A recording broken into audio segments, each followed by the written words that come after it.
电影世纪血案引起争议，也互林家血案搁再受到关注。公安局最近宣布讲，已经甲5万外件包含戒严时期的政治档案全部解密，而且移交予国发会档案局。档案局也讲呢，上换5月底会开放这国安局移交的档案目录，到时阵才会知影讲这内面敢有牵涉到林家血案的内容。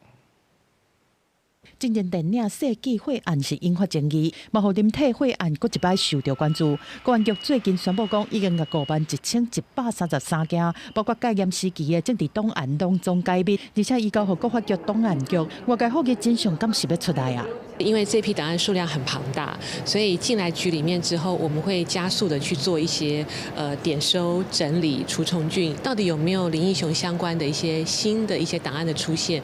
我们等到整理完之后会比较明确。我们现在投入全数的人力在做这些档案的整理的工作，那预计会在今年的5月底以前，把这批档案的目录全数的对外开放。档案局指出讲，上万5月底会开放公安局移交的档案的目录，才当知影内面敢有涉及林体案的内容。档案局现有的林体案的档案都已经解密，当中有1373笔会当提供申请应用，另外有258笔因为涉及文书，依法会伫通知当事人的6个月后开放。必须要先通知这些档案的当事人，让他们优先知悉，可以优先进一步先来运用。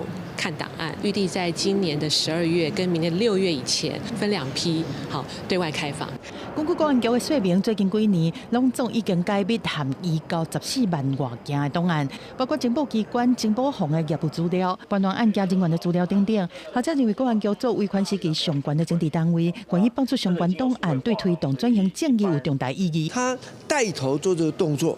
那可能让更多的单位也愿意重新再去检视档案本身，没办法解决我们要说的真相。档案的话是收集各种不同讯息、不同来源的，所以真真假假是很常见的。或者嘛提起讲，因为离代志发生已经真久，档案内容的来源有真侪种，甚至有可能有唔对的资讯。建议未来在研究和解套的时阵，要保持审慎态度。记者综合报道。